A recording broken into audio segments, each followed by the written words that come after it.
Buenas noches, colegas del volante, o quien sea que esté escuchando esto en este canal. Me llamo Armando Herrera, y ya llevo casi 15 años tragando kilómetros en mi fiel trueno azul. La mayor parte del tiempo es una chamba solitaria pero tranquila. Te acostumbras al ronroneo del motor, a las paradas de siempre, a las caras conocidas en las fondas. Uno cree que ya vio todo lo que hay que ver en estas carreteras de Dios, lo bueno y lo malo. Pero hay noches, compas, hay noches que te sacuden el alma y te hacen preguntarte si no andamos rozando otro mundo sin darnos cuenta.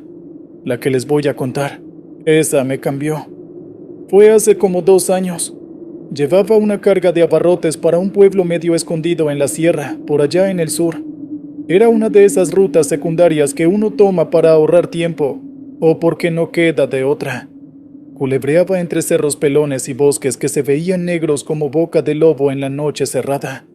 Lloviznaba, de esas lluvias tercas, finitas, que hacen brillar el asfalto y te obligan a ir más despacio, más atento.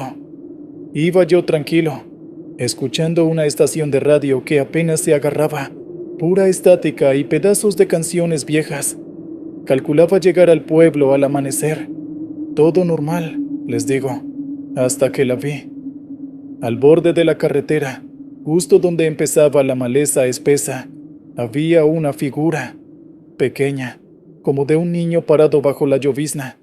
Mi primer pensamiento fue: ¿qué demonios hace un chamaco aquí, a estas horas y con este tiempo? Reduje la velocidad, pensando que quizás necesitaba ayuda, que se había perdido. Pero cuando las luces del camión la iluminaron mejor, sentí un escalofrío que nada tenía que ver con el aire acondicionado. No se movía, estaba completamente quieta, de espaldas a la carretera, mirando hacia el monte oscuro. Vestía algo que parecían harapos, y el pelo, largo y oscuro, le pegaba a la cabeza por la humedad. Frené un poco más, casi deteniéndome, y toqué el claxon suavemente. Nada, ni se inmutó. Algo no estaba bien. Se sentía raro, como si el aire se hubiera vuelto pesado. Decidí seguir. Debió ser mi imaginación, me dije. El cansancio, un tronco con forma rara. Pero la imagen se me quedó grabada. Avancé quizás unos 10, 15 kilómetros. La lluvia arreciaba un poco y la radio por fin murió, dejando solo el zumbido del motor y el golpeteo del agua en el parabrisas. La soledad se hizo más densa, y entonces la volví a ver. Esta vez estaba más cerca de la carretera, casi en la cuneta, la misma figura inmóvil, de espaldas. El corazón me dio un vuelco. Esto ya no era normal. Pisé el acelerador, sintiendo cómo se me erizaba la piel. Miré por el retrovisor lateral, esperando verla alejarse, pero no estaba. Desapareció. ¿Cómo?, pensé, con la boca seca. ¿Cómo pudo moverse tan rápido? Intenté calmarme. Busqué una explicación lógica. Quizás eran 2 niños, o 2 espantapájaros raros que algún ranchero puso. Aunque, en medio de la nada, con esa ropa, no cuadraba. Empecé a sentirme observado, como si algo viajara conmigo en la oscuridad que rodeaba la cabina. Subí el volumen del estéreo, aunque solo salía estática. Necesitaba algún ruido que rompiera ese silencio cargado de tensión. De repente, la estática se cortó, y por un segundo, clarito, escuché una voz infantil, como un susurro triste que decía algo que no entendí. Se cortó tan rápido como empezó, dejando de nuevo la estática. Apagué la radio de un manotazo. El sudor me corría por la frente. Fue entonces cuando sentí un golpe suave en la puerta del copiloto. Toc. Me quedé helado. Iba a más de 80 kilómetros por hora en medio de la nada. No había nadie. No podía haber nadie. Toc, toc. Más insistente. Giré la cabeza lentamente, el terror apoderándose de mí. Pegada al cristal de la ventanilla, bajo la lluvia que resbalaba por el vidrio, había una cara, pálida, con los ojos enormes y oscuros, completamente vacíos. El pelo mojado y negro le cubría parte del rostro. La boca estaba ligeramente abierta, como en un lamento silencioso. No era la cara de un niño normal. Había algo antiguo, doloroso y hambriento en esa mirada. Grité. No sé qué grité. Creo que fue una maldición o una plegaria, o las dos cosas. Pisé el acelerador a fondo. El motor rugió como nunca, y el camión se sacudió. No me atreví a mirar de nuevo a la ventana. Solo veía la carretera mojada que se perdía delante, las luces devorando la oscuridad. Sentía la presencia ahí, justo al lado, pegada al metal, acompañándome a una velocidad imposible. No sé cuánto tiempo manejé así, con el pánico trepándome por la garganta. No paré hasta que vi las primeras luces del siguiente pueblo, uno más grande, con una gasolinera abierta 24 horas. Me metí ahí como alma que lleva el diablo, frenando tan bruscamente que las llantas rechinaron. Me quedé temblando en la cabina, con el motor encendido bajo la luz brillante de los focos. Cuando por fin me calmé un poco, me bajé. Necesitaba aire. Necesitaba comprobar que estaba en el mundo real. Di una vuelta alrededor del camión, revisando todo casi sin saber qué buscaba. Todo parecía normal, hasta que llegué a la puerta del copiloto, justo en el cristal. A la altura donde había visto la cara, había una pequeña marca, borrosa por la lluvia que seguía cayendo, pero inconfundible. La huella de una mano pequeña embarrada de lodo. Esa noche no dormí. Entregué la carga al amanecer, con los ojos rojos y el miedo todavía pegado al cuerpo. Nunca más volví a tomar esa ruta, ni de día. A veces, cuando voy solo en la carretera de noche y empieza a llover, siento que algo me mira desde la oscuridad, al borde del camino. Apago la radio, subo las ventanas y rezo por llegar pronto a las luces de algún lugar habitado. Hay cosas allá afuera, compañeros, en la soledad del asfalto, que no tienen explicación y que te esperan en la oscuridad. Cuídense mucho en la carretera y si ven algo raro, no paren, nunca paren. Continuamos con la siguiente. El diésel retumba bajo mis pies, una vibración constante que ha sido la banda sonora de mi vida durante los últimos 15 años. Pero últimamente, hay una disonancia, una nota discordante que se cuela en el ronroneo del motor. Es una inquietud que se enrosca en mi estómago cada vez que la niebla se espesa en la carretera, cada vez que la noche se vuelve demasiado silenciosa. Sé que no es solo el cansancio del camino, sé que tiene raíces más profundas, plantadas hace 20 años, en ese polvoriento pueblo al borde de la carretera Federal 90, el lugar donde mi vida se partió en dos. Teníamos una casita modesta allí, mis padres, mi hermana pequeña Sofía y yo. Apenas era una parada de camiones con unas pocas viviendas alrededor. Un lugar aislado donde el mundo parecía pasar de largo a toda velocidad por la cinta de asfalto. Mamá trabajaba en el pequeño restaurante. Papá intentaba cultivar algo en la tierra reseca. Yo era un adolescente inquieto, soñando con irme. Y Sofía era la luz. Tenía 8 años, unos ojos curiosos que todo lo veían y una fascinación extraña por la carretera. Le encantaba sentarse en el porche y ver pasar los tráileres, imaginando historias sobre sus conductores. Su posesión más preciada era un pequeño silbato de madera con forma de pájaro que papá le había tallado. Su trino agudo era la alegría de la casa. Todo se derrumbó una tarde de octubre. La niebla bajó de las colinas como un sudario, espesa y antinatural para esa época del año. Sofía estaba jugando en el patio delantero, cerca del arcén. Mamá la llamó para entrar, pero no hubo respuesta. Salimos a buscarla. Su nombre, gritado hasta la ronquera, se perdía en la densidad blanca. La buscamos durante horas, luego días, con la ayuda de los pocos vecinos y la policía estatal. Nada. Fue doña Elvira, una anciana que vivía en una casucha destartalada cerca de un viejo puente peatonal que cruzaba la carretera, quien dijo algo extraño. Juraba que, justo antes de que nos diéramos cuenta de la ausencia de Sofía, vio pasar un tráiler enorme, completamente oscuro, sin luces, deslizándose por la niebla como un fantasma. Dijo que no hizo el ruido normal de un motor, sino un chirrido metálico, como de metal retorciéndose. Nadie le hizo mucho caso. Siempre había sido excéntrica. Lo que sí nos heló la sangre fue lo que encontró uno de los policías 3 días después, encaramado en la viga más alta del viejo puente peatonal, un lugar absolutamente inaccesible para una niña de 8 años. Estaba el silbato de pájaro de Sofía, intacto, silencioso, esperando. ¿Cómo diablos había llegado hasta allí? Nunca hubo una explicación. Sofía nunca apareció.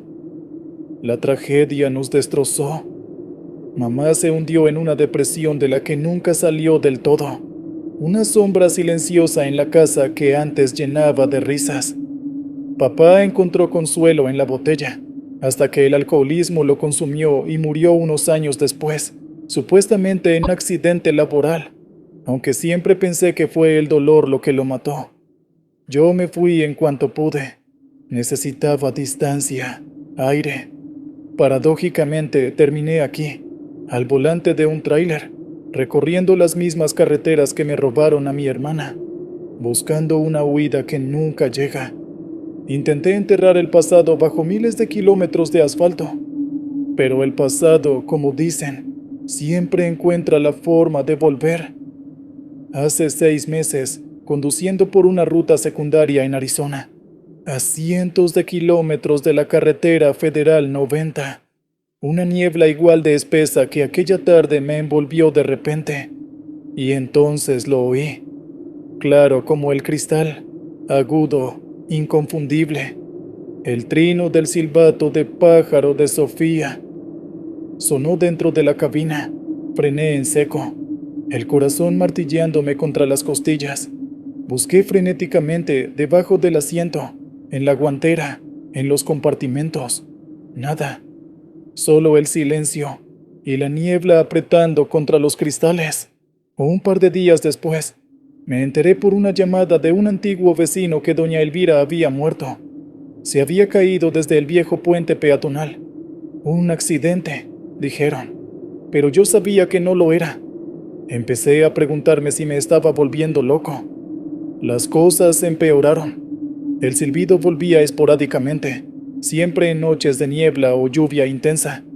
A veces sentía un frío inexplicable en la cabina, o creía ver por el rabillo del ojo una pequeña figura en el asiento del copiloto, reflejada fugazmente en el espejo.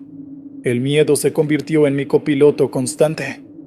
Hace una semana, mientras cruzaba las rocosas en plena tormenta de nieve, ocurrió el clímax. La carretera era una traición de hielo y viento. La visibilidad era casi nula. De repente, el silbido sonó fuera, agudo y penetrante por encima del aullido del viento. Y la vi, o creí verla, una figura pequeña como la de Sofía, parada al borde del precipicio, apenas visible entre la ventisca. Junto a ella, casi superpuesta, la silueta fantasmal del viejo puente peatonal de la carretera 90.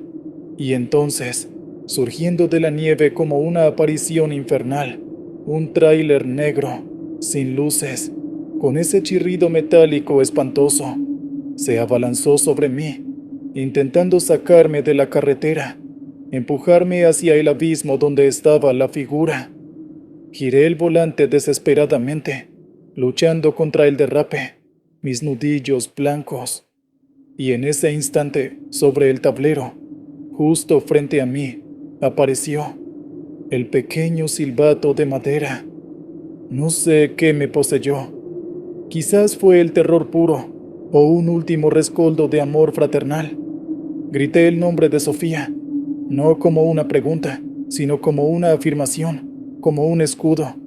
Pisé el freno y el acelerador a la vez, sintiendo cómo el tráiler protestaba, las ruedas buscando agarre. Cerré los ojos un segundo, esperando el impacto, el vacío. Cuando los abrí, el tráiler negro se había desvanecido. La figura en el borde del precipicio ya no estaba. El silbato había desaparecido del tablero. Solo quedaba la tormenta, mi respiración agitada y el latido ensordecedor de mi corazón. Logré controlar el camión, pero algo dentro de mí se rompió definitivamente esa noche. Sobreviví, sí, pero la carretera ya no es un escape, es un recordatorio constante. El mal que se llevó a Sofía sigue ahí fuera, pegado a las carreteras, a la niebla, quizás a mí. Ya no busco olvidar. Ahora miro en cada tramo oscuro, escucho en cada silencio, sabiendo que el chirrido metálico puede volver en cualquier momento. Quizás nunca se fue. Quizás solo espera, paciente, en la próxima curva, con el eco de un silbato de pájaro perdido en la niebla. Ya no conduzco para huir, conduzco para vigilar, porque sé que lo que sea que vive en la carretera se alimenta del dolor y la memoria, y yo soy un festín andante. La dama del desierto. Estimado señor Williams, mi nombre es Ricardo Vargas, trailero desde hace unos 12 años. Les escribo porque me pasó algo cruzando el desierto del norte hace unos meses, algo que todavía me pone la piel de gallina. Espero puedan compartir mi experiencia. Era de madrugada, una noche sin luna de esas que el asfalto parece tragarse la luz de los faros. Llevaba horas manejando, el cansancio empezaba a pegar. Fue entonces cuando la vi, al lado de la carretera, una figura pequeña y encorvada haciendo señas. Era una viejita, vestida con un rebozo oscuro que apenas dejaba verle la cara. En medio de la nada, mi primer instinto fue seguir de largo. ¿Quién se para en el desierto a estas horas? Pero algo en su figura, tan frágil bajo las estrellas, me hizo dudar. Quizás se le descompuso el carro, pensé. Frené y bajé la ventanilla. Me preguntó si podía llevarla al siguiente pueblo, que estaba como a 50 kilómetros. Dijo que se llamaba Remedios. Su voz era suave, casi un susurro. A pesar de mis dudas, la dejé subir. El aire dentro de la cabina se sintió pesado de repente, y llegó un olor extraño, como a tierra mojada y flores viejas, raro para estar en pleno desierto. No hablamos mucho. Ella solo miraba al frente, sus manos aferradas a un bultito en su regazo. Yo empecé a sentirme incómodo, nervioso. Había algo en su quietud, en su silencio, que no era normal. Intenté poner la radio, pero solo había estática. Pasaron quizás 20 minutos. Miré por el rabillo del ojo hacia el asiento del copiloto y sentí que se me helaba la sangre. Estaba vacío. Frené de golpe, el corazón latiéndome en la garganta. Miré por todos lados, dentro y fuera de la cabina. Nada. La mujer se había esfumado. El olor a tierra mojada era más fuerte ahora.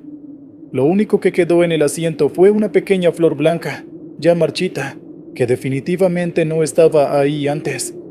Arranqué como loco y no paré hasta llegar al pueblo. Cuando pregunté en la única gasolinera si conocían a una anciana llamada Remedios, el encargado se persignó y me dijo que doña Remedios había muerto hacía más de 20 años en esa misma carretera. Gracias por leerme. Sigo su podcast cada semana en mis rutas. Atentamente, Ricardo Vargas. Continuamos con la siguiente historia. El muñeco de trapo. Señor Williams y gente de Martínez. Historias de horror. Soy Javier Benavides. Llevo 8 años en la carretera, sobre todo rutas por la sierra. Lo que les cuento me pasó en una bajada peligrosa, de noche y con neblina. Tuve que parar a revisar una llanta que sentía baja. Mientras ajustaba la presión, mis luces iluminaron algo tirado en la cuneta entre la maleza. Era un muñeco de trapo, viejo y sucio, con botones por ojos.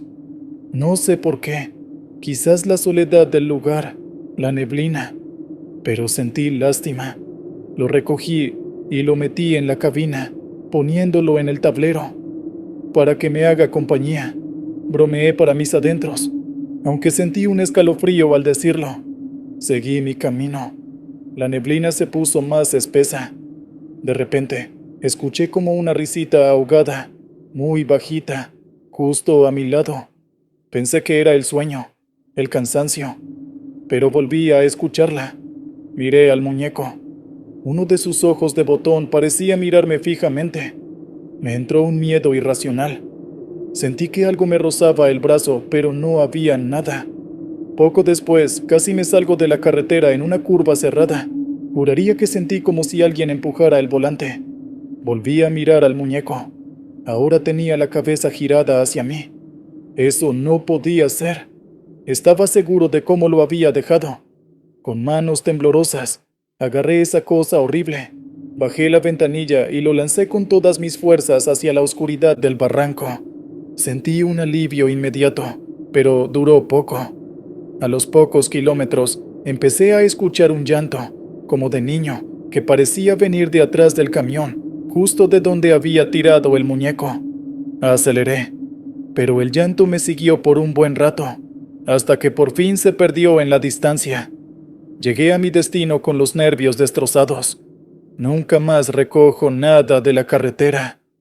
Saludos y sigan con el excelente programa. Javier Benavides. Continuamos con la siguiente historia. El bucle infinito. Estimado señor Williams, me llamo Miguel Ángel Soto. Soy trailero con 20 años de experiencia. Siempre he sido escéptico. Pero una noche, en una ruta recta y solitaria que cruza las llanuras, me pasó algo que me hizo dudar de todo. Llevaba una carga de ganado. Era una noche clara, pero monótona. Kilómetros y kilómetros de carretera recta sin ver un alma. Pasé junto a un pequeño altar abandonado al lado del camino, de esos que ponen donde hubo un accidente, con unas flores de plástico ya resecas. Lo noté porque era lo único que rompía la monotonía del paisaje. Seguí manejando quizás media hora más. Me sentía raro, como si no avanzara. Y entonces lo vi de nuevo. El mismo altar, abandonado, con las mismas flores resecas. ¿Cómo es posible?, pensé. Debo haberme distraído. Quizás había otro igual. Pero la sensación de familiaridad era demasiado fuerte. Aceleré un poco, incómodo. Media hora después, otra vez el mismo maldito altar. El corazón me empezó a latir con fuerza. Revisé el GPS. Marcaba que seguía avanzando en línea recta. No había desviaciones. No había forma de haber dado la vuelta. Miré el reloj. Marcaba las 3:15 de la mañana. Decidí fijarme bien. Pasé el altar por tercera vez, memorizando cada detalle. El tipo de flores, una cruz chueca, una mancha de aceite en el asfalto justo enfrente. Conduje otros 20 minutos, sudando frío, y ahí estaba de nuevo, exactamente igual. El reloj seguía marcando las 3:15 de la mañana. Entré en pánico. Sentí que estaba atrapado en un bucle, en un pedazo de tiempo que se repetía. No sabía qué hacer. Parar, seguir. Recé todo lo que sabía y pisé el acelerador a fondo, sin mirar el velocímetro, solo viendo la línea blanca de la carretera. No sé cuánto tiempo estuve así, con los ojos fijos al frente, esperando ver el altar una vez más. De repente, noté que el paisaje cambiaba ligeramente. Aparecieron unas luces a lo lejos. Miré el reloj. Marcaba las 5:45 de la mañana. Habían pasado más de 2 horas, pero para mí habían sido como minutos eternos en el mismo lugar. Nunca supe qué pasó esa noche, si perdí la razón o si de verdad estuve atrapado en el tiempo. Pero ahora, cada vez que paso por un altar en la carretera, acelero el paso. Les agradezco el espacio para contar esto. Miguel Ángel Soto. Continuamos con el siguiente relato. El paradero olvidado. Señor Williams y equipo. Soy Carlos Romero. Llevo unos 10 años manejando, principalmente por la costa. Les cuento esto porque fue lo más raro y tétrico que me ha tocado vivir. Era una noche de tormenta. Llovía a cántaros y necesitaba un café urgente. Vi unas luces tenues a un lado de la carretera. Un pequeño paradero que no recordaba haber visto antes, y eso que conozco bien la ruta. Se llamaba El Descanso. Parecía viejo, algo descuidado. Me estacioné y entré. Adentro, el ambiente era pesado. Había unas pocas personas sentadas en las mesas, pero nadie hablaba. Solo me miraban fijamente cuando entré. El silencio era total, ni siquiera se oía la lluvia de afuera. Pedí un café a la mujer detrás del mostrador. Era pálida, con ojeras profundas, y no dijo una palabra. Solo asintió lentamente y me sirvió una taza. Me senté en una esquina, sintiéndome observado. La gente seguía mirándome, sin parpadear. Sus movimientos eran lentos, casi como si estuvieran bajo el agua. Le di un sorbo al café. Sabía horrible, como a tierra mojada, amargo. Lo dejé en la mesa. La sensación de que algo estaba muy mal crecía a cada segundo. Quería salir de ahí ya. Me levanté, dejé unas monedas en el mostrador. La mujer ni se movió, y salí casi corriendo hacia mi camión. Arranqué y me fui lo más rápido que pude, sin mirar atrás. Manejé unos 15 minutos bajo la lluvia torrencial, y ya más calmado pensé, qué lugar tan raro, tengo que acordarme para no volver a parar. Miré por el retrovisor para ubicar las luces del paradero en la distancia. No había nada, solo oscuridad y lluvia. Era como si el descanso nunca hubiera existido. Revisé el mapa y el GPS al llegar a mi destino. No había ningún paradero registrado en esa zona. Fue como si hubiera entrado en un lugar fuera de este mundo por un momento. Un saludo desde Veracruz, Carlos Romero. Continuamos con la siguiente historia. El acechador del bosque.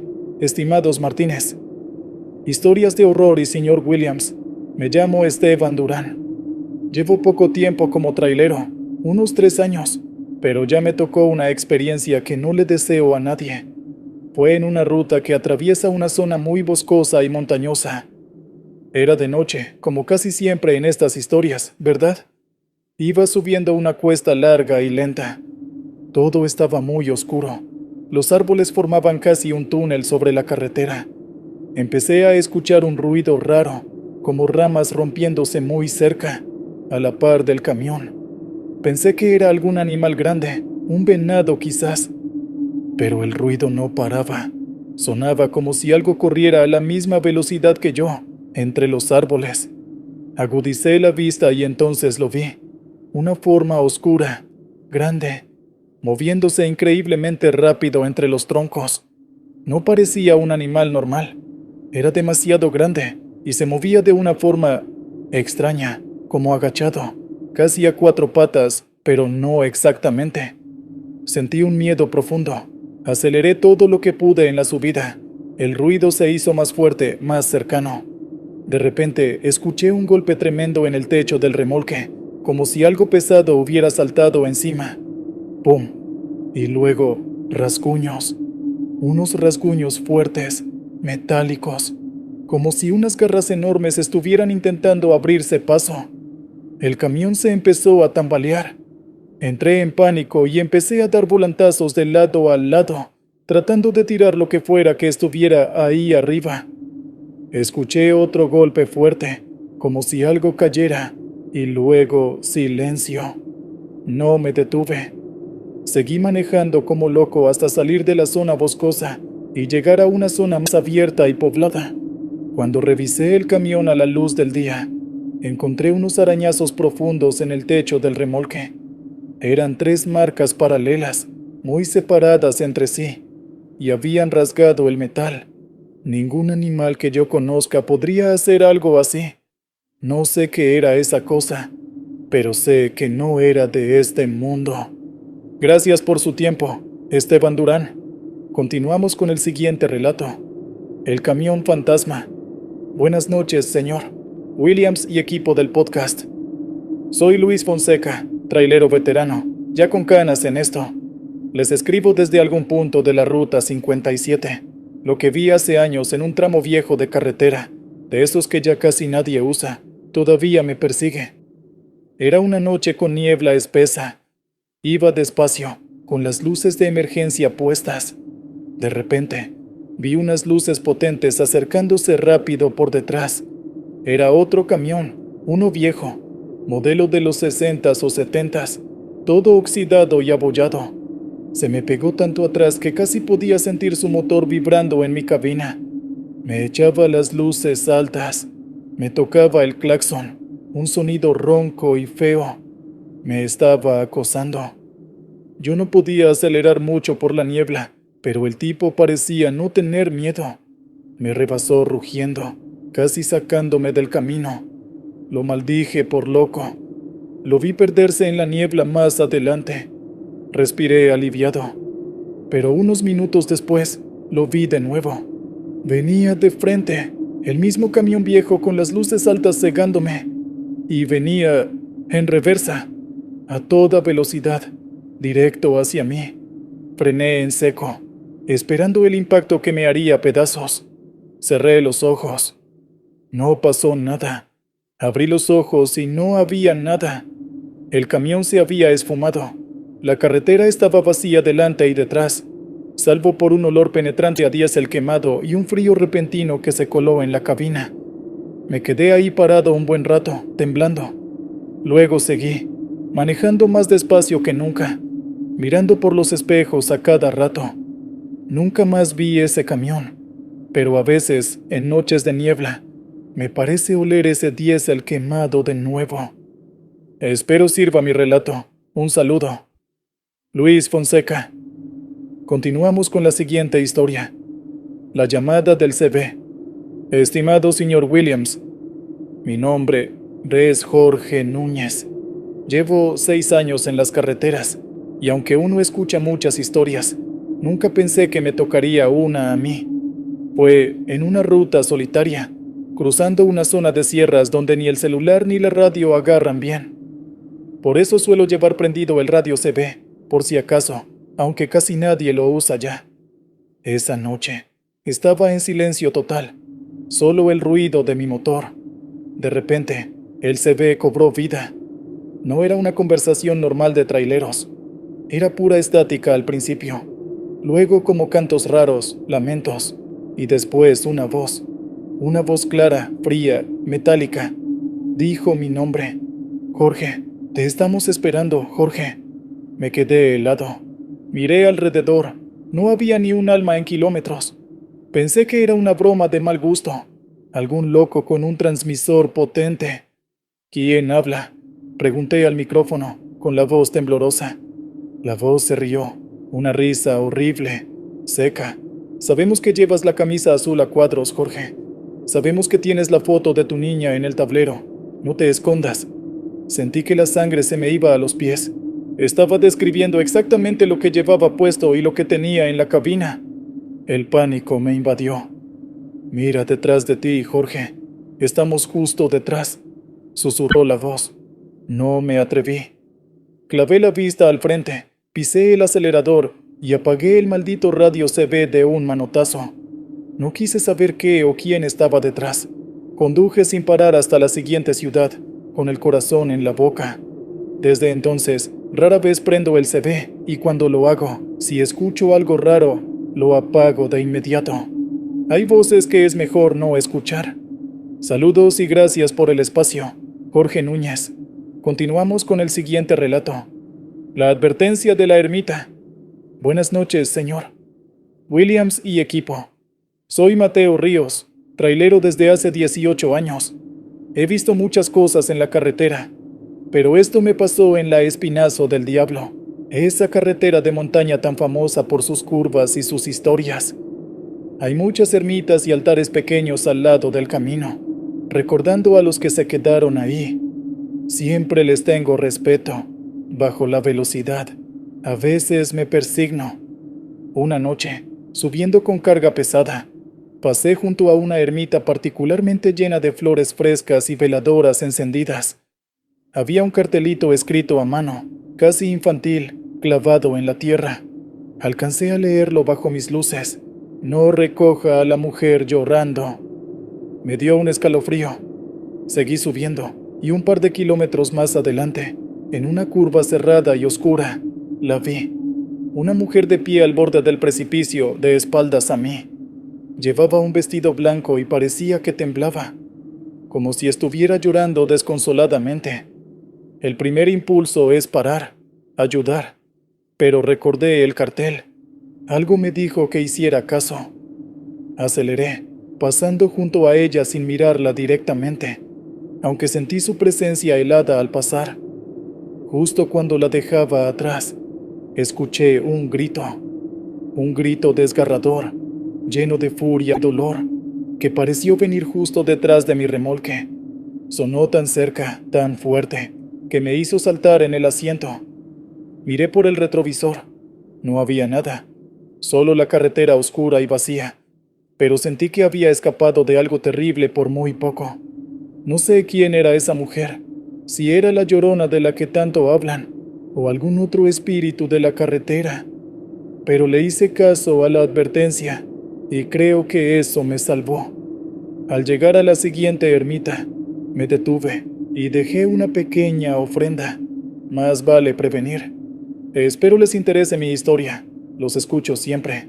Atentamente, Mateo Ríos. El peso muerto en la caja.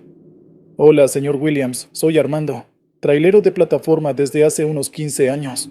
Le escribo para contarle algo que me pasó en la carretera federal 57, cruzando Coahuila. Algo que todavía me hace dudar si fue el cansancio o si de verdad cargué con algo más que acero esa noche. Verá, mi vida en ese entonces era un desastre silencioso. Mi hijo mayor, Raúl, se había metido en problemas serios, deudas de juego que crecían como mala hierba. Yo intentaba ayudarlo, le mandaba dinero que no tenía, sacrifiqué ahorros, horas de sueño, todo. Pero era como echar agua en un saco roto.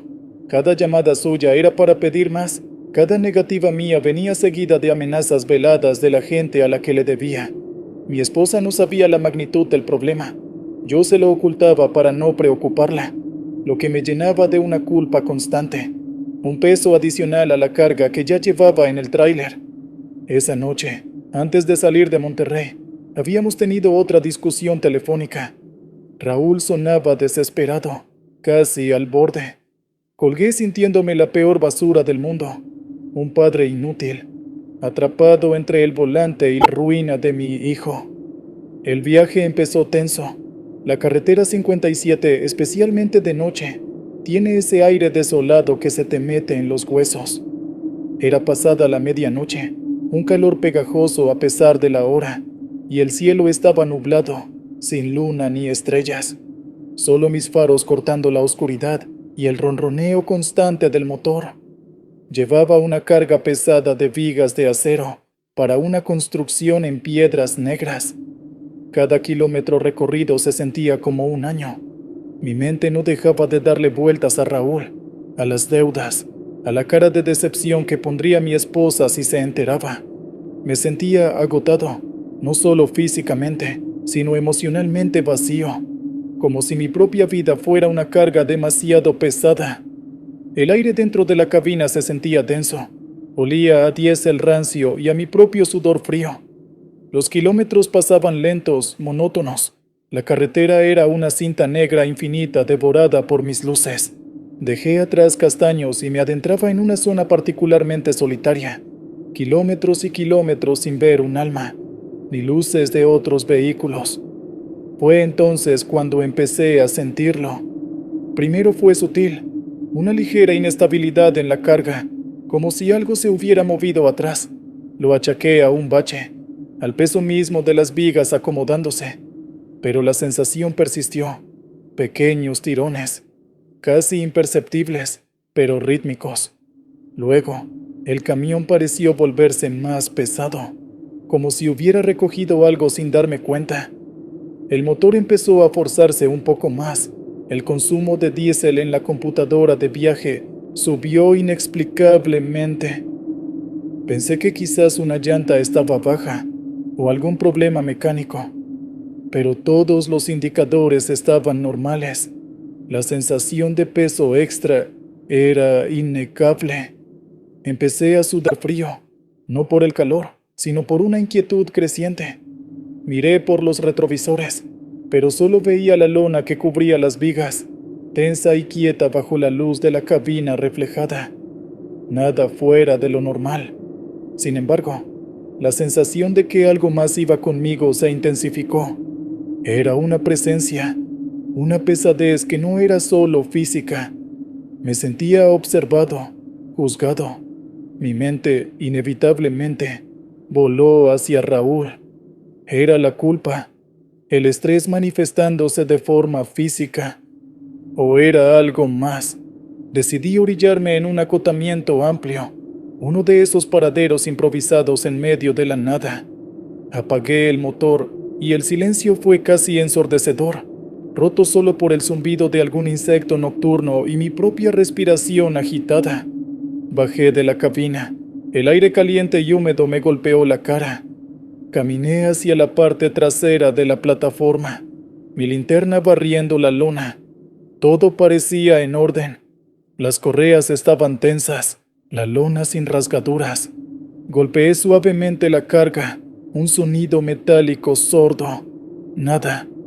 Estaba a punto de convencerme de que era mi imaginación, producto del estrés y la falta de sueño, cuando escuché un sonido, un levísimo crujido, como de algo pesado asentándose sobre el metal, justo encima de las vigas, bajo la lona. Me quedé helado. Apunté la linterna hacia la parte superior de la carga. La lona se veía ligeramente abombada en un punto, una forma irregular que no debería estar ahí. No era grande, pero era definida, como si algo o alguien estuviera acostado allí arriba. Mi corazón empezó a latir con fuerza. ¿Qué diablos era eso? ¿Un polizón? ¿Algún animal? Pero, ¿cómo habría subido sin que me diera cuenta? Me acerqué más, la mano temblando al apuntar la luz. La forma no se movía. Era solo un bulto inmóvil. Pensé en subir, en tirar de la lona, pero un miedo irracional me paralizó. Era el miedo a lo desconocido, a confirmar que mi mente no me estaba engañando. Y una parte de mí, la parte consumida por la culpa hacia mi hijo, sintió que merecía que algo malo estuviera ahí, como un castigo. Retrocedí lentamente hacia la cabina, sin quitar la vista del bulto. Cada sombra parecía moverse. Cada susurro del viento sonaba como una amenaza. Encendí el motor. El rugido me devolvió una mínima sensación de control. Metí primera y arranqué, dejando atrás el paradero y el bulto inmóvil sobre mi carga. Durante el resto del viaje, no pude quitarme la sensación de encima. El camión seguía sintiéndose pesado. La presencia seguía ahí, silenciosa, opresiva. Cada kilómetro era una tortura. No miré más por los retrovisores hacia la carga. Llegué a Piedras Negras con las primeras luces del alba, agotado física y mentalmente. Supervisé la descarga con manos temblorosas. Cuando quitaron la lona, contuve la respiración. Las vigas estaban allí, intactas. No había nada más, ni rastro del bulto, ni huellas, nada. Los trabajadores no notaron nada extraño. Para ellos, era solo otra entrega. Pero para mí, algo había cambiado. ¿Fue real? Cargué el peso literal de mi culpa, de mis problemas familiares, manifestado de alguna forma inexplicable en esa carretera solitaria. ¿O fue solo la mente de un hombre agotado y desesperado jugándole una mala pasada? Nunca lo sabré.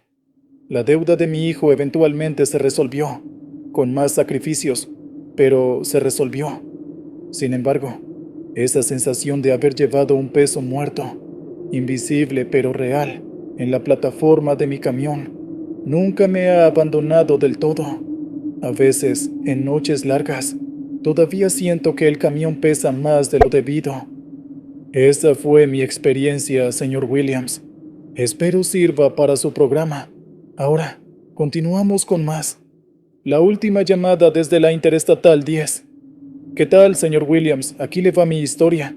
Me llamo Sofía y trabajo como despachadora nocturna en una pequeña empresa de logística en El Paso, Texas. Mi labor es coordinar rutas, solucionar problemas de los choferes, ser su voz amiga en la madrugada. Casi nunca salgo a carretera, pero vivo las historias de otros. Sin embargo, una noche, la carretera vino a mí de una forma que aún me pone la piel de gallina. Mi conflicto personal en aquel tiempo era la soledad, pero una soledad autoimpuesta. Hacía un año había terminado una relación larga y tóxica. Me había costado mucho salir de ella, y como mecanismo de defensa, Me encerré en mí misma. El trabajo nocturno era perfecto. Poca interacción social, la calma de la oficina vacía, solo las voces de los traileros en la radio y el teléfono. Me había convencido de que estaba mejor sola, que no necesitaba a nadie, pero en el fondo, la quietud de mi apartamento después del turno y los fines de semana silenciosos me pesaban como plomo. Una noche, antes de ir al trabajo, mi hermana me llamó para invitarme a una reunión familiar. Me negué, inventando una excusa sobre el trabajo.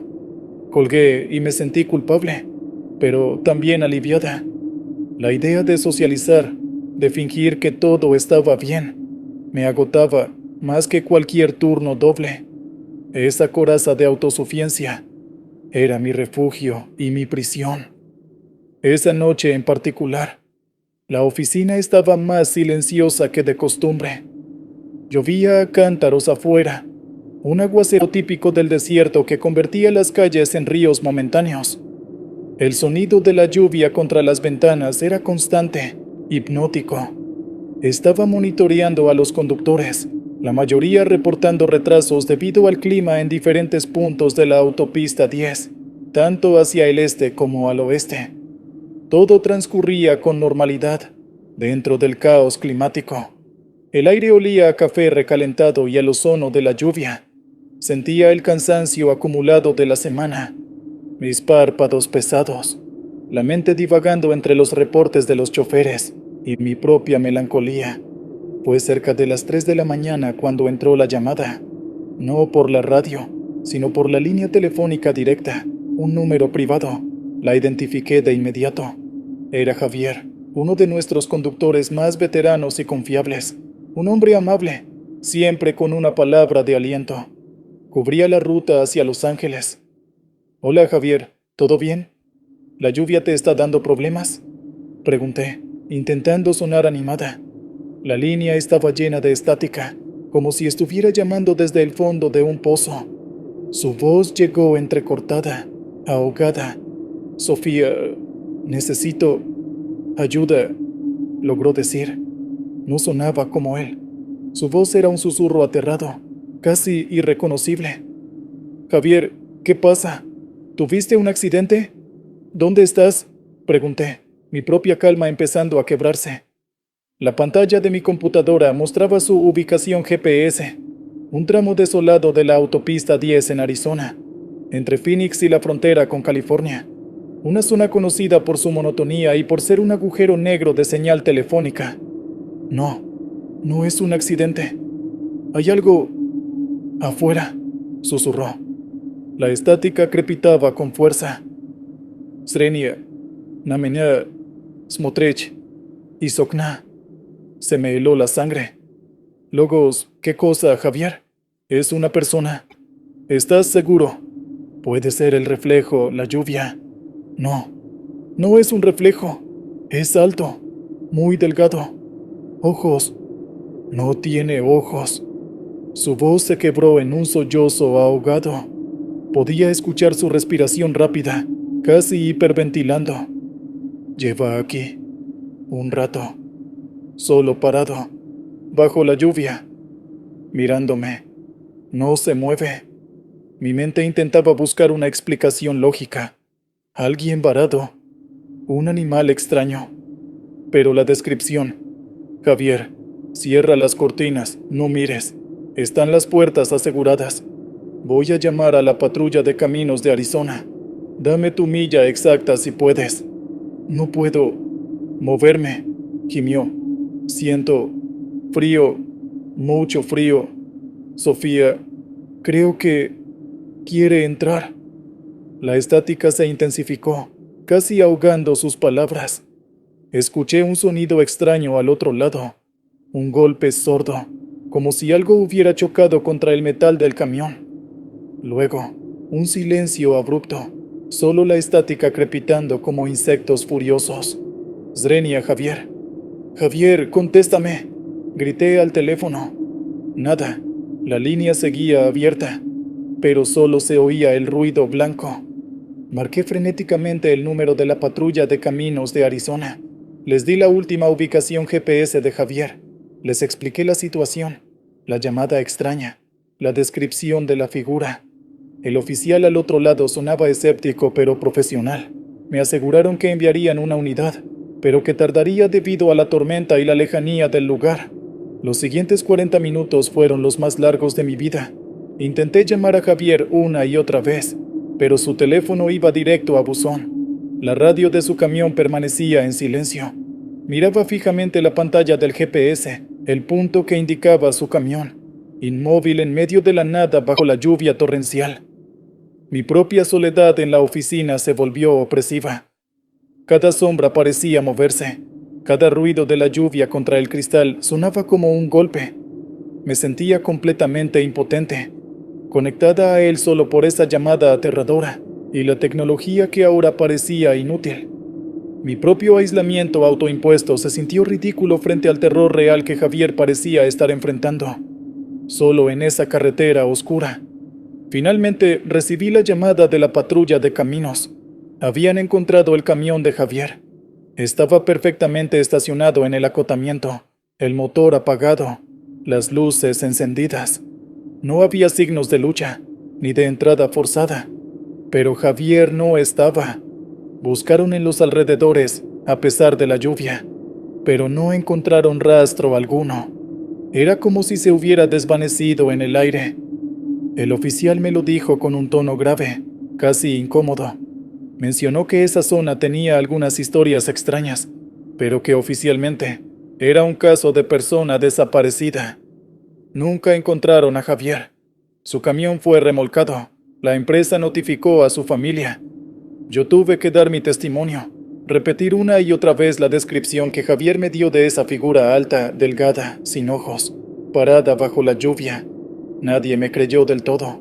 Lo vi en sus miradas. Sugirieron que Javier podría haber estado bajo estrés, que quizás abandonó el camión por voluntad propia, que la figura era una alucinación. Pero yo sé lo que escuché. Escuché el terror puro en la voz de un hombre experimentado y cuerdo.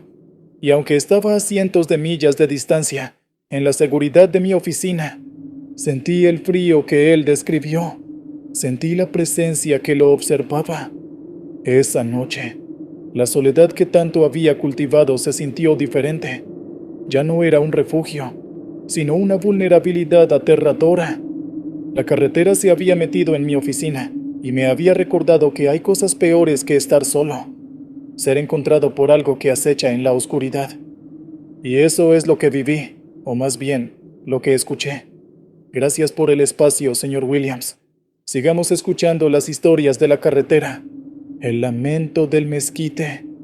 Buenas noches a todos en Martínez Historias Horror. Mi nombre es Carlos y fui trabajador de mantenimiento de carreteras para el gobierno estatal en Sonora por casi 20 años. Ya estoy jubilado, pero hay noches que el desierto me llama, o más bien, me susurra recuerdos que preferiría olvidar. Esto pasó cerca de Caborca, en un tramo particularmente aislado. Mi cruz en ese tiempo era un arrepentimiento viejo, de esos que se te pegan al alma como el polvo del desierto. De joven, tuve la oportunidad de estudiar ingeniería, una beca completa en Hermosillo, pero mi padre enfermó gravemente. Mi madre no podía sola con los gastos y el rancho familiar. Tomé la decisión, que en ese momento me pareció la única correcta, de abandonar mis estudios y volver a casa a trabajar. Mi padre murió unos años después, y aunque nunca me reprochó nada, siempre sentí que había tirado mi futuro por la borda, por una promesa silenciosa que le hice en su lecho de enfermo: cuidar de la familia. El rancho eventualmente se perdió, mis hermanos se fueron, y yo terminé en mantenimiento de carreteras, un trabajo honrado, pero muy lejos de mis sueños. Esa sensación de haber fallado, de haber tomado una decisión que me estancó, me acompañaba cada día, especialmente en las largas jornadas bajo el sol inclemente. Me volví un hombre callado, resignado, cargando con el peso de lo que pudo ser y no fue. Una tarde de agosto, el calor era brutal, de esos que ondulan el asfalto. Me mandaron a revisar un tramo de la carretera estatal 37, al sur de Caborca, donde habían reportado daños en la señalización por vandalismo. Iba solo en la camioneta del departamento, una Ford vieja pero aguantadora. El paisaje era el típico de Sonora: saguaros imponentes, matorrales secos y el cielo de un azul casi violento. El sol pegaba con fuerza. El aire acondicionado de la camioneta apenas daba abasto. Mientras conducía, mi mente vagaba por los caminos de siempre: la beca perdida, la cara de mi padre, la sensación de estar atrapado en una vida que no elegí del todo. El calor y la monotonía del paisaje amplificaban mi melancolía. Llegué al kilómetro indicado. Era un lugar especialmente desolado. La carretera cortaba a través de una planicie cubierta de mezquites retorcidos y arbustos espinosos. No había ni una casa, ni un rancho a la vista en kilómetros.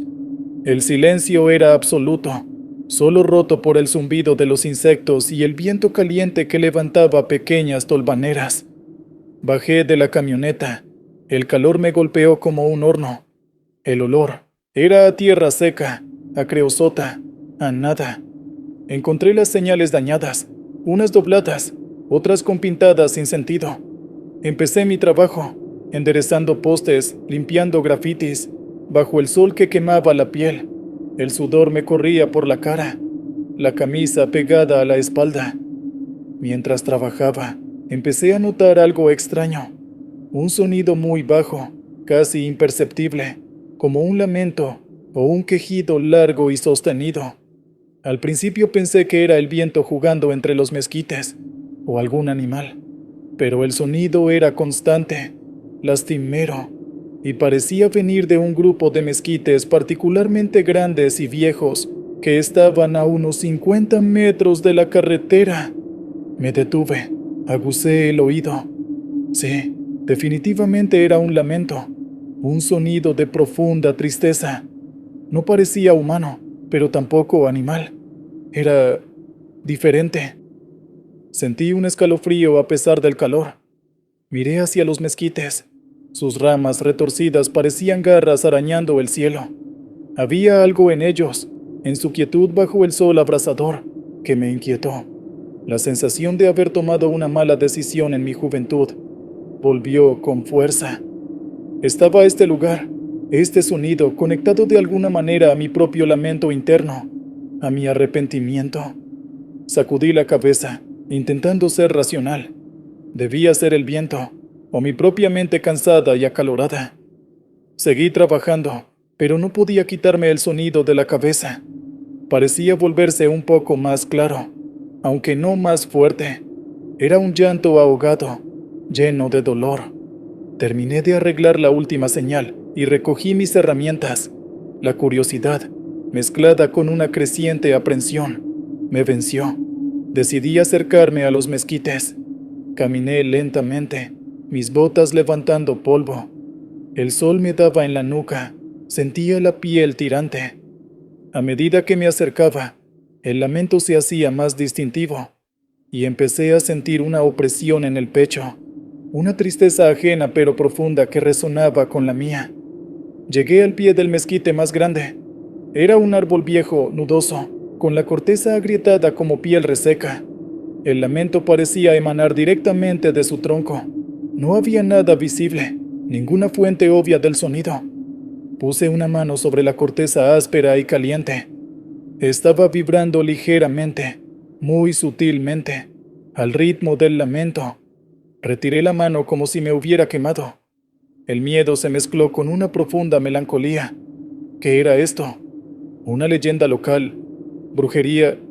¿O era el desierto mismo llorando?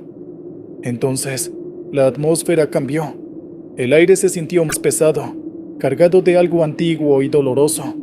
Las sombras bajo el mezquite parecieron alargarse y retorcerse, aunque el sol seguía alto, y por un instante fugaz vi algo entre las ramas más bajas, una forma oscura, casi transparente, acurrucada en la base del tronco. No tenía rasgos definidos, era más una mancha de dolor solidificado, una figura hecha de sombra y pena.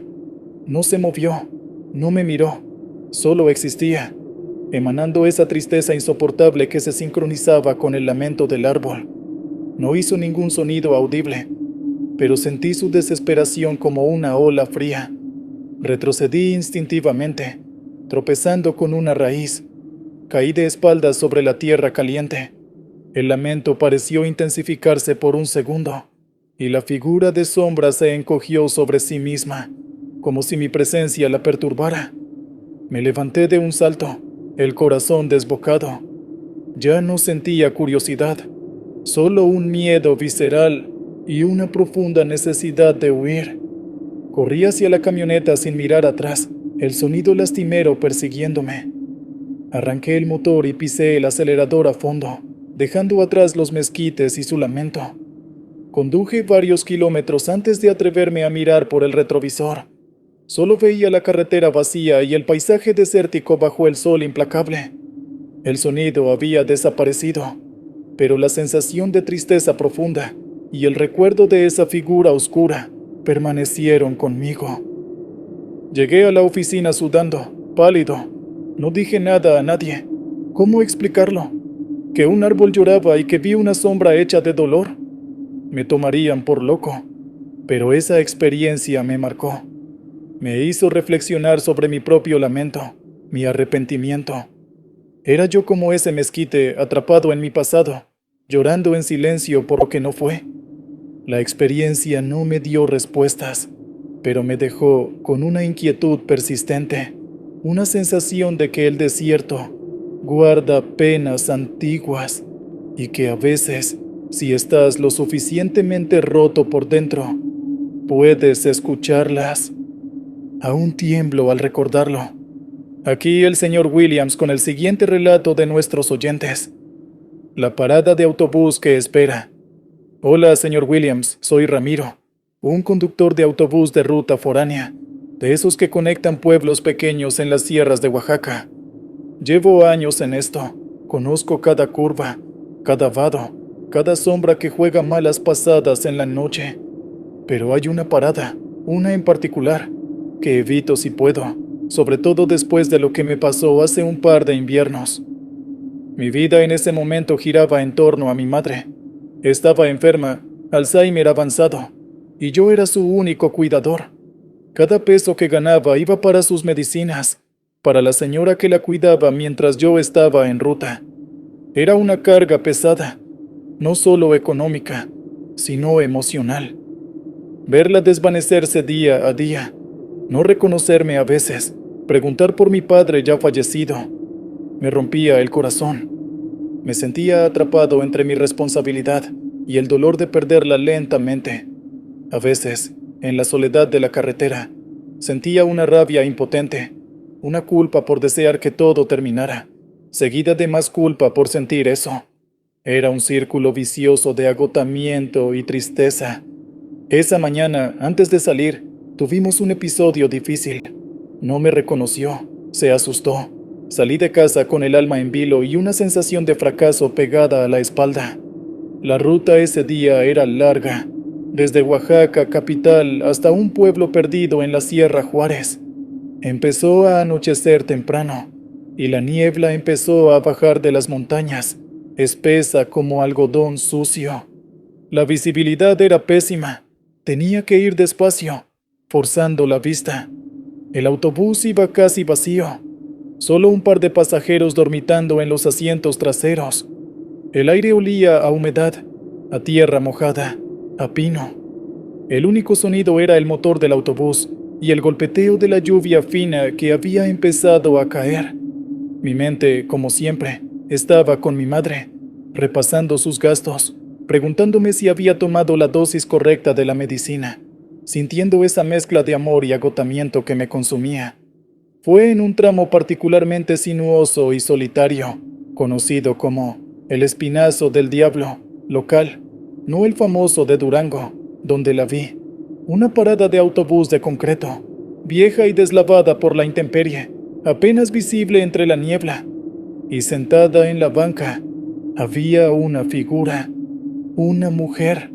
Estaba completamente inmóvil, con la cabeza gacha, como si estuviera dormida o esperando pacientemente.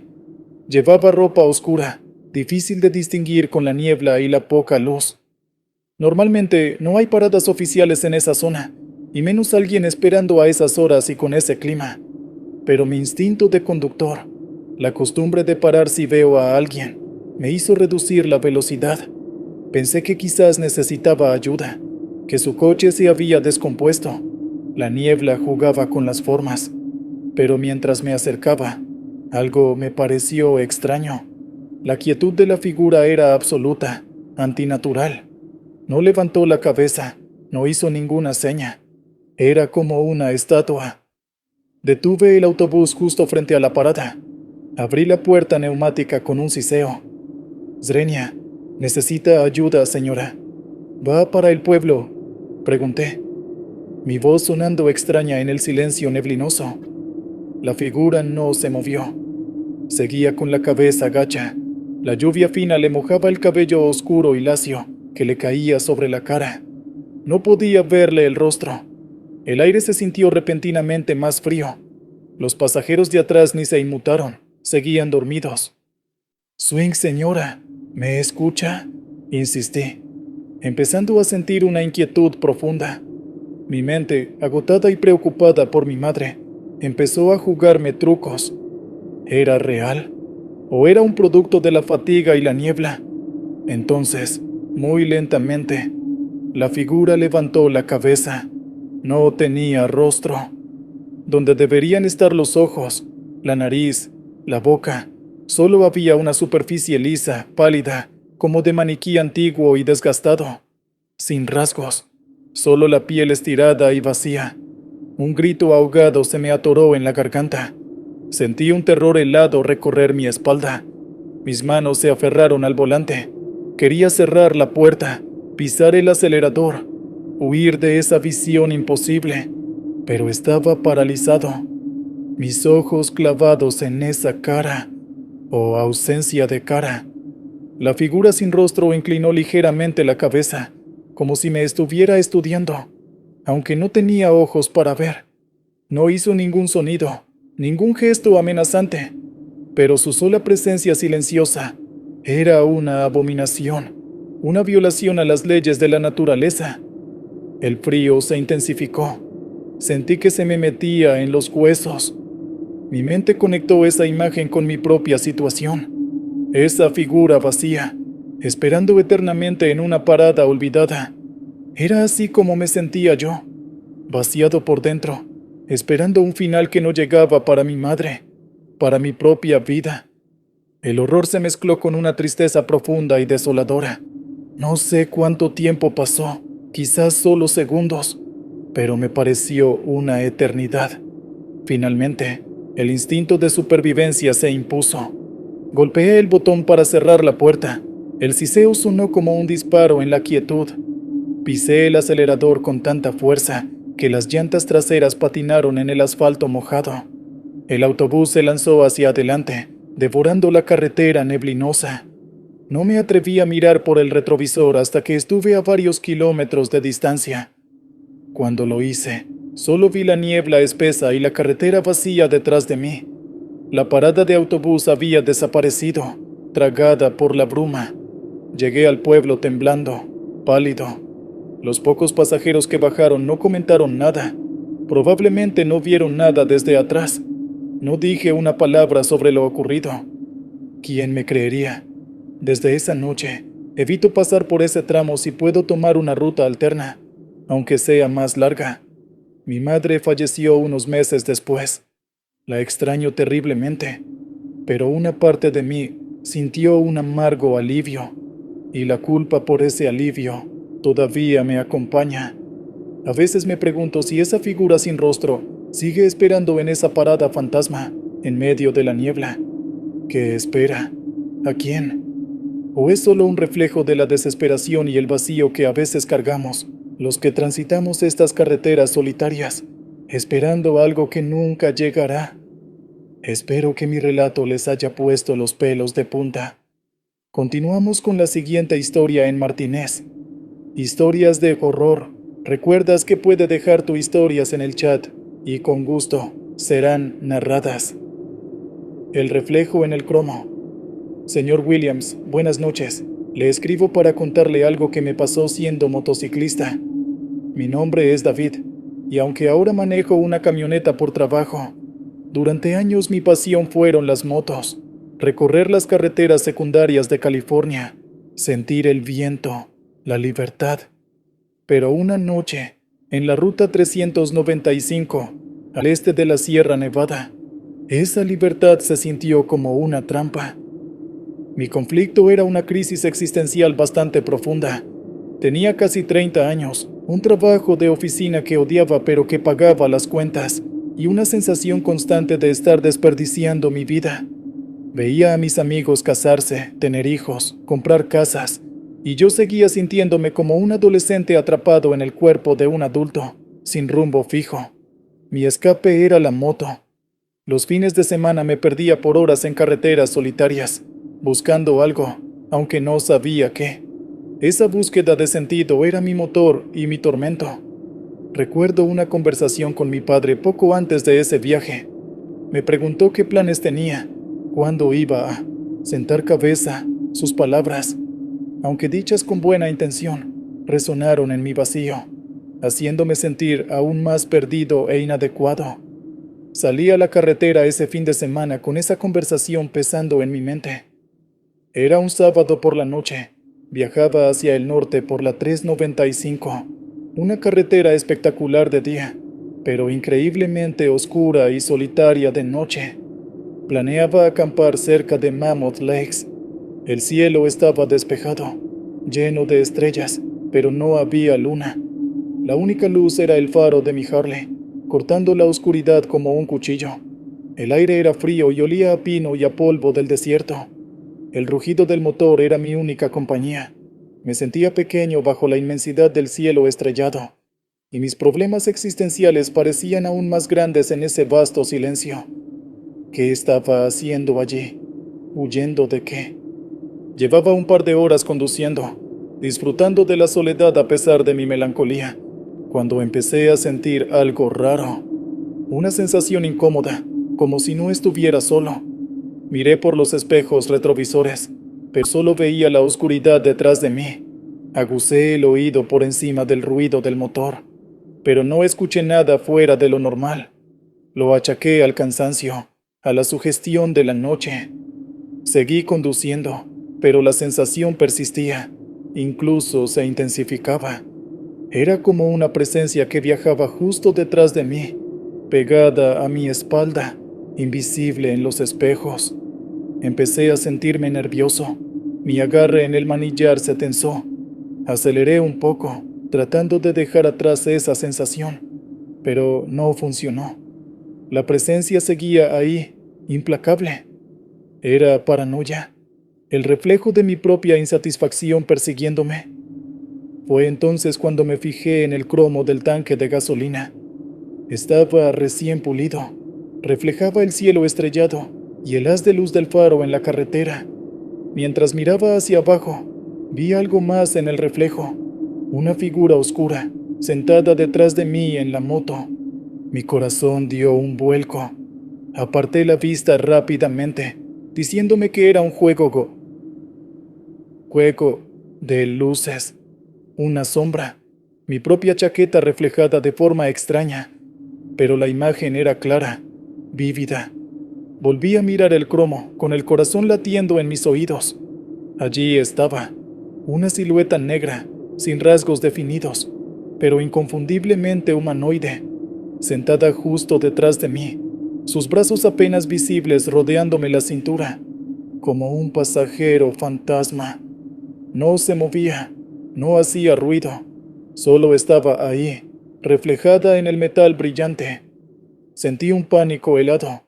Quería gritar, pero no me salía la voz.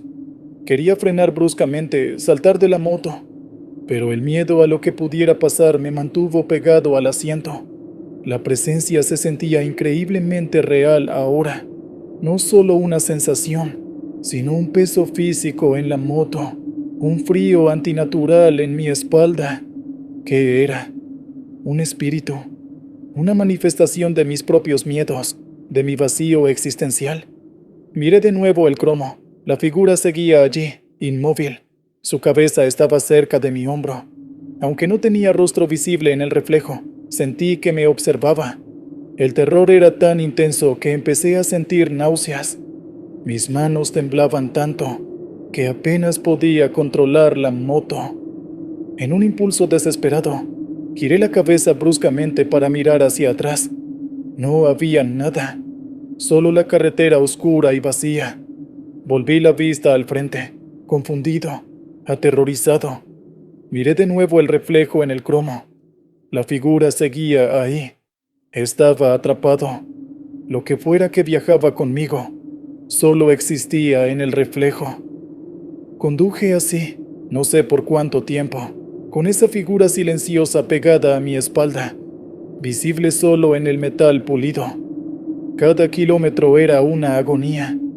Mi mente corría a 1000 por hora, tratando de entender, de encontrar una explicación, pero no había ninguna lógica. Era puro terror irracional.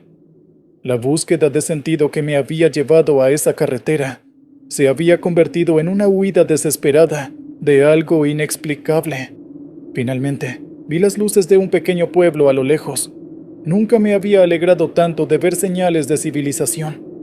A medida que me acercaba a las primeras farolas, miré por última vez el reflejo en el cromo. La figura seguía allí, pero parecía más débil, más tenue, como si la luz la estuviera disipando. Entré en el pueblo y me detuve en la primera gasolinera iluminada que encontré. Apagué el motor y me bajé de la moto con piernas temblorosas.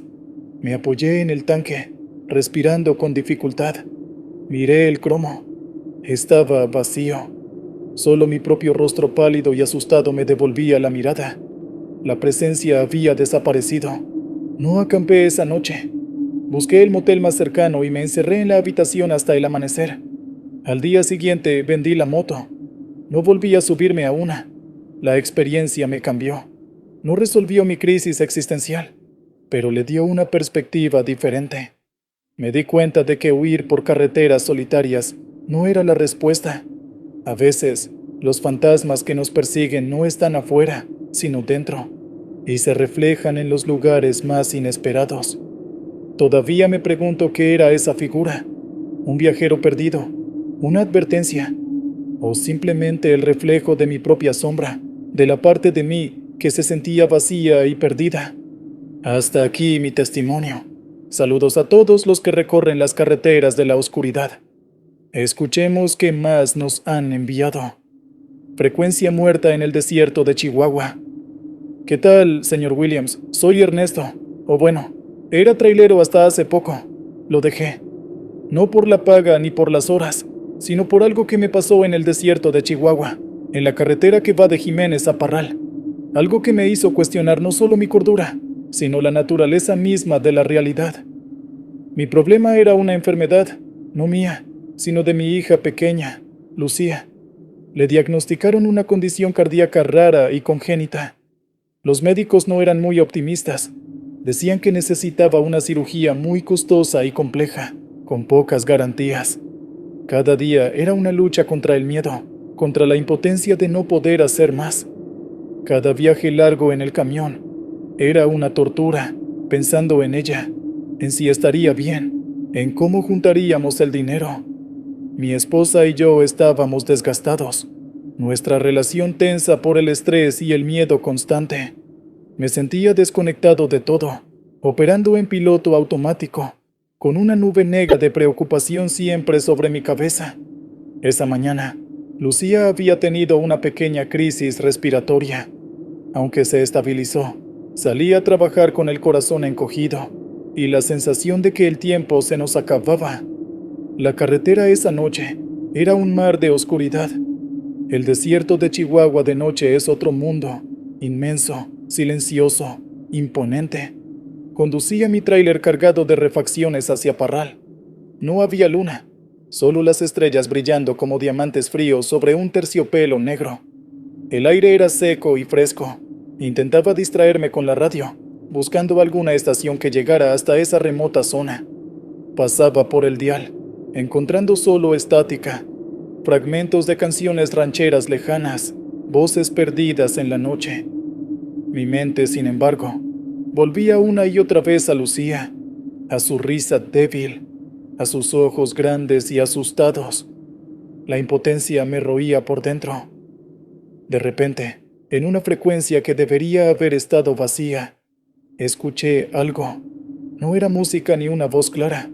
Era un sonido extraño, un pulso rítmico, bajo y constante, como un latido muy lento y profundo. Venía acompañado de un susurro casi inaudible, como voces hablando muy rápido y superpuestas, imposible de entender. Subí el volumen, intrigado y algo inquieto. El pulso se hizo más claro. Boom, boom, boom. Lento, pesado. Los susurros seguían siendo un murmullo indescifrable, pero tenían un tono angustiante. Pensé que era alguna interferencia rara, alguna transmisión militar, no sé, pero la sensación que me provocaba era extraña. Una mezcla de fascinación y un miedo creciente. El pulso parecía resonar en mi pecho, y los susurros, aunque ininteligibles, me generaban una ansiedad profunda. Era como escuchar una conversación privada y aterradora que no debía oír. Mi preocupación por Lucía pareció intensificarse, como si esa frecuencia estuviera conectada de alguna manera a mi propio miedo. Seguí conduciendo, la extraña transmisión llenando la cabina. Miré a mi alrededor. El desierto estaba completamente oscuro, ni una luz en kilómetros. Estaba solo, o eso creía. De pronto, las luces del tablero del camión empezaron a parpadear al ritmo del pulso lento que salía de la radio. Boom, parpadeo, boom, parpadeo, boom, parpadeo. Se me erizó el vello de la nuca. Esto ya no era normal. Intenté cambiar la frecuencia, apagar la radio, pero no respondía. Estaba atascada en esa transmisión fantasmal. El pulso se hizo un poco más rápido, y los susurros parecieron aumentar en volumen, volviéndose más frenéticos, aunque seguían sin ser palabras claras. Sonaban desesperados, asustados, y entonces vi algo a lo lejos, al costado de la carretera, una luz débil, azulada, que palpitaba al mismo ritmo que la radio y las luces del tablero. Reduje la velocidad, mis manos sudando sobre el volante. La luz azulada parecía provenir de una figura humanoide muy alta y delgada, que estaba parada en medio del desierto, a unos 100 metros de la carretera. No podía distinguir detalles, solo la silueta oscura contra la noche y esa luz enfermiza que emanaba de su pecho, pulsando. Boom, luz azul. Boom, luz azul. Estaba completamente inmóvil, de cara a la carretera. El terror me invadió. ¿Qué demonios era eso? No era humano. La radio seguía emitiendo el pulso y los susurros frenéticos. Sentí una conexión horrible entre la figura, la transmisión y mi propia angustia por Lucía. Era como si esa cosa estuviera transmitiendo su propia esencia, su propia existencia, a través de la radio, y yo la había sintonizado por accidente. Pasé junto a la figura, sin atreverme a quitarle los ojos de encima. No se movió. Solo siguió allí, pulsando su luz azul en la oscuridad, mientras los susurros en la radio alcanzaban un crescendo de pánico ininteligible. Una vez que la dejé atrás, las luces del tablero dejaron de parpadear. La radio volvió a emitir solo estática. Apagué el aparato de un manotazo, el silencio llenando la cabina de golpe. Pero el pulso seguía resonando en mi cabeza, y la imagen de esa figura, alta y delgada con su luz azul palpitante, se quedó grabada en mi retina. Llegué a Parral al amanecer, sintiéndome como si hubiera envejecido 10 años en una noche. Hice la entrega y tomé la decisión. Llamé a mi jefe y renuncié. No podía volver a esa carretera. No podía arriesgarme a sintonizar de nuevo esa frecuencia muerta. La cirugía de Lucía fue un éxito, contra todo pronóstico. Fue un milagro, o quizás algo más. A veces me pregunto si mi encuentro en el desierto tuvo algo que ver. ¿Sintonicé la desesperación de otro ser? ¿O fue una advertencia, una prueba? No lo sé. Ahora trabajo en un almacén, un trabajo tranquilo, de día, pero a veces, en el silencio, creo escuchar ese pulso lento y profundo, y siento un escalofrío recorrer mi espalda. El desierto guarda secretos, y algunas frecuencias es mejor no sintonizarlas. Esa fue mi experiencia, señor Williams. Gracias por permitirme compartirla. Continuamos con el programa. La carga que lloraba. Buenas noches, señor Williams, y a toda la audiencia fiel de sus historias. Mi nombre es Miguel. Soy operador de grúa de plataforma, de las que transportan coches chocados o averiados. Trabajo principalmente en la zona fronteriza de Baja California, entre Tijuana y Ensenada. He visto muchos accidentes, mucha tragedia, pero nada me preparó para una noche en particular, cerca de La Rumorosa. Mi conflicto personal era el duelo no resuelto por la pérdida de mi hermano menor, Jorge. Había fallecido un año antes en un accidente de moto, precisamente en esa carretera. Yo siempre me sentí culpable. Él me había pedido prestada la moto ese día. Yo estaba ocupado. Se la di sin pensar mucho. La culpa me carcomía. La sensación de que si le hubiera dicho que no, si hubiera estado más pendiente, él seguiría vivo. Me volví retraído, irritable. Mi matrimonio se estaba resintiendo. Evitaba hablar de Jorge, pero su recuerdo era una sombra constante. Esa noche, antes de recibir la llamada de servicio, había estado viendo fotos antiguas, y la herida se sintió más fresca que nunca. Recibí una llamada pasada la medianoche. Un coche desbarrancado en La Rumorosa, dirección Tijuana. La Rumorosa de noche ya impone respeto, con sus curvas cerradas, sus precipicios y sus vientos fuertes. Conducir la grúa por ahí requiere concentración total. El aire era frío y seco, el cielo despejado pero sin luna. El olor era a piedra y a la nada del desierto montañoso. Mientras subía las curvas, el recuerdo de Jorge era una presencia constante en la cabina. Cada curva me recordaba el peligro, mi culpa. Me sentía pesado, agotado emocionalmente. Encontré el lugar del accidente gracias a las luces de una patrulla de la Policía Federal. El coche, un sedán compacto, estaba a unos 20 metros abajo, volcado sobre el techo, destrozado. Los oficiales me dijeron que los ocupantes, una pareja joven, ya habían sido trasladados al hospital, graves pero vivos. Mi trabajo era recuperar el vehículo. El proceso fue lento y difícil. Asegurar los cables, maniobrar la grúa en el espacio limitado, la tensión del metal retorcido. El viento soplaba con fuerza, silbando entre las rocas, haciendo que los cables de acero vibraran. Mientras trabajaba, concentrado, empecé a escuchar algo por encima del viento y el crujido del metal. Un llanto. Al principio era muy bajo, casi imperceptible. Pensé que era el viento, o mi propia mente jugándome una mala pasada. Quizás el eco de mi propia pena por Jorge. Pero el sonido persistió. Era un llanto suave, desconsolado, como el de un bebé. Venía directamente del coche volcado. Me detuve. Les pregunté a los federales si habían escuchado algo. Me miraron raro. Zrenia, no, hombre, aquí solo el viento, dijo uno de ellos, encogiéndose de hombros. Ya revisamos bien, no había nadie más, solo la pareja. Volví a mi tarea, intentando ignorar el sonido, pero era imposible. El llanto continuaba, intermitente pero claro. Un gemido suave y triste que se colaba entre las ráfagas de viento. Sentí un escalofrío.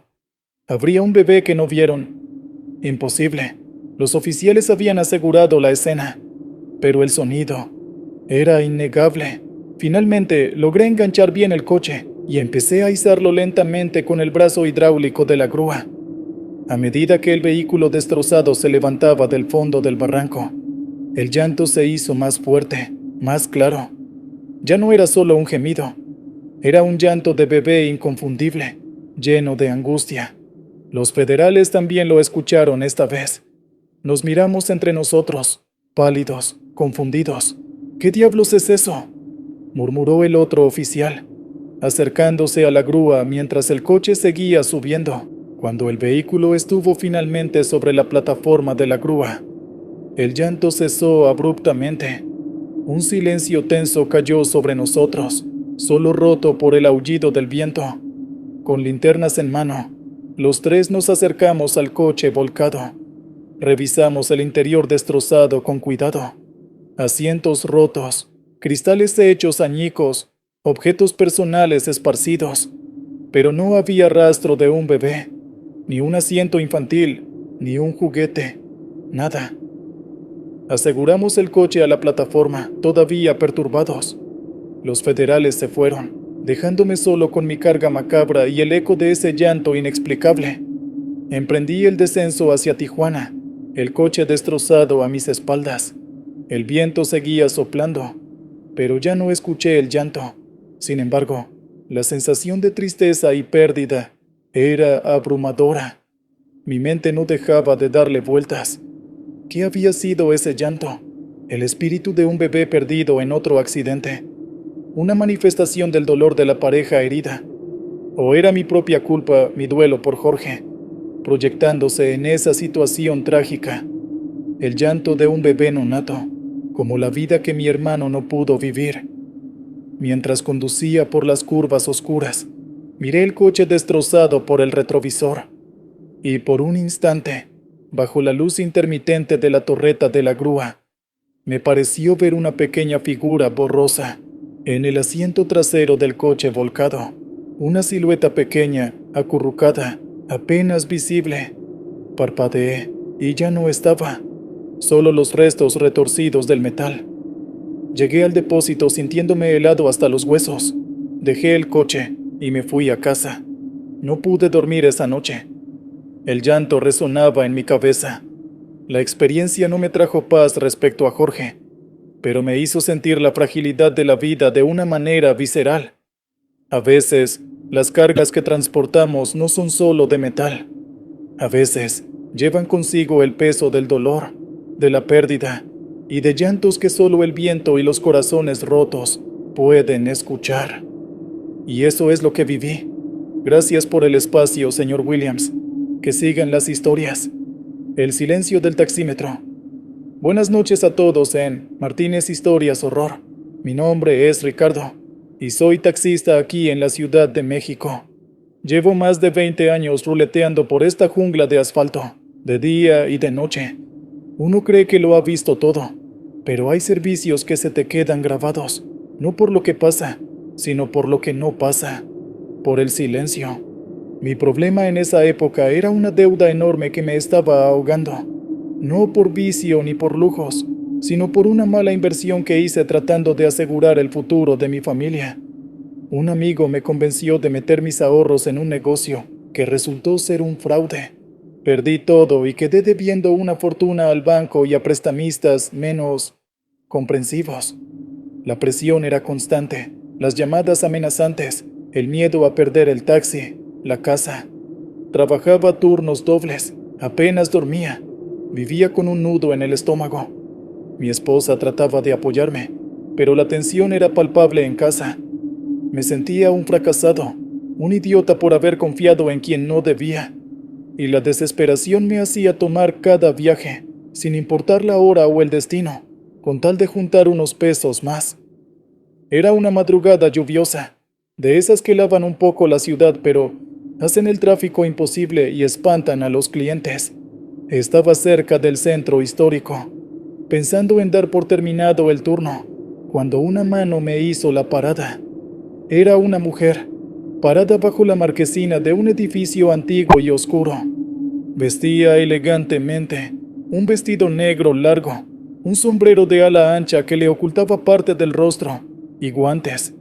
Parecía fuera de lugar y de tiempo. «¿Me lleva a Coyoacán, por favor?», dijo. Su voz era suave, casi un susurro, pero clara. Abrió la puerta trasera y se deslizó dentro antes de que pudiera responder. «Claro, señora, a Coyoacán vamos», respondí, encendiendo el taxímetro por pura costumbre.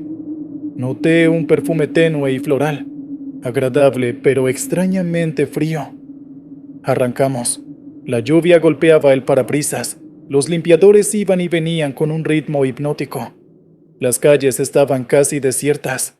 Intenté hacer la conversación de rigor. Noche pesada con esta lluvia, ¿verdad? Pocos valientes se animan a salir. No hubo respuesta. Miré por el espejo retrovisor. La mujer estaba completamente inmóvil en el asiento trasero, mirando al frente, aunque su rostro seguía semioculto por el sombrero. Solo veía su barbilla pálida y sus labios finos y sin color. Pensé que quizás no me había oído por la lluvia, o simplemente no quería hablar. Respeté su silencio. El viaje continuó. Las calles del centro dieron paso a avenidas más amplias, luego a las calles empedradas y arboladas de Coyoacán. El silencio en el taxi era absoluto, pesado. Solo el sonido de la lluvia, el motor y mis propios pensamientos ansiosos sobre la deuda. Miraba el taxímetro de vez en cuando, las cifras subiendo lentamente. Cada peso contaba. Pero empecé a notar algo extraño. El taxímetro, aunque seguía funcionando, marcando la distancia y el tiempo, el monto a pagar no aumentaba. Seguía clavado en la tarifa mínima de inicio. Golpeé suavemente el aparato. Nada. Las cifras de distancia y tiempo cambiaban, pero el precio no. Pensé que se había descompuesto. Maldije mi suerte. Otro gasto imprevisto, justo lo que necesitaba. Seguí conduciendo resignado, mientras calculaba mentalmente cuánto cobrarle basándome en la distancia. Llegamos a la dirección que me había indicado, una calle tranquila y oscura en el corazón de Coyoacán. Detuve el coche frente a una casona antigua, grande y silenciosa, con un jardín descuidado tras una reja alta. «Hemos llegado, señora», dije, girándome un poco en el asiento. «Component placement, disculpe, pero el taxímetro se trabó. Serían unos 180 pesos, más o menos». La mujer no se movió. Seguía mirando al frente, inmóvil. Muy lentamente, ella giró la cabeza hacia mí. La luz de una farola lejana iluminó parcialmente su rostro bajo el sombrero. Tenía los ojos cerrados, pero no como si durmiera. Estaban cerrados apretadamente, como si no quisiera ver, o como si no hubiera nada que ver detrás de los párpados. Su piel era pálida, casi translúcida. «Component placement, el viaje. No tiene costo», susurró, y su voz sonó lejana, como venida de otro lugar. «Hay deudas que no se pagan con dinero». Se me heló la sangre. ¿Qué quería decir? ¿Sabía de mis problemas? ¿Cómo? El miedo se mezcló con mi desesperación financiera. ¿Era una especie de advertencia de los prestamistas? Antes de que pudiera decir nada, ella abrió la puerta y salió del taxi con una agilidad sorprendente. Se quedó parada un instante en la acera bajo la lluvia, dándome la espalda. Luego, caminó hacia la reja de la casona. No la abrió, simplemente la atravesó, como si fuera humo. Desapareció en la oscuridad del jardín. Me quedé boquiabierto, paralizado. Miré el taxímetro. Seguía marcando la tarifa mínima. Miré la casona. Estaba oscura, silenciosa. Parecía abandonada. No había ninguna luz encendida. La lluvia seguía cayendo. Arranqué el coche y salí de esa calle lo más rápido que pude, el corazón latiéndome en la garganta. Había sido real. Una alucinación por el estrés y la falta de sueño. Pero el taxímetro seguía trabado. Y esa frase: «Hay deudas que no se pagan con dinero». Llegué a casa temblando. Al día siguiente llevé el taxi al taller. El mecánico revisó el taxímetro. No encontró ninguna falla. Funcionaba perfectamente. Pero la memoria del viaje no estaba registrada. Era como si nunca hubiera sucedido. La deuda siguió ahí. La presión también. Pero algo cambió en mí esa noche. La frase de la mujer resonaba en mi cabeza. Empecé a ver mi deuda no solo como un problema financiero, sino como algo más profundo, una carga moral quizás. No sé si fue una aparición, un fantasma, o una manifestación de mi propia conciencia atormentada. Pero desde entonces, Conduzco con una sensación diferente, una mezcla de miedo y una extraña resignación. Hay viajes que no se cobran y silencios que gritan más que cualquier palabra. Esa fue mi historia, señor Williams, una de tantas que guarda esta ciudad. Espero les haya interesado. Buenas noches.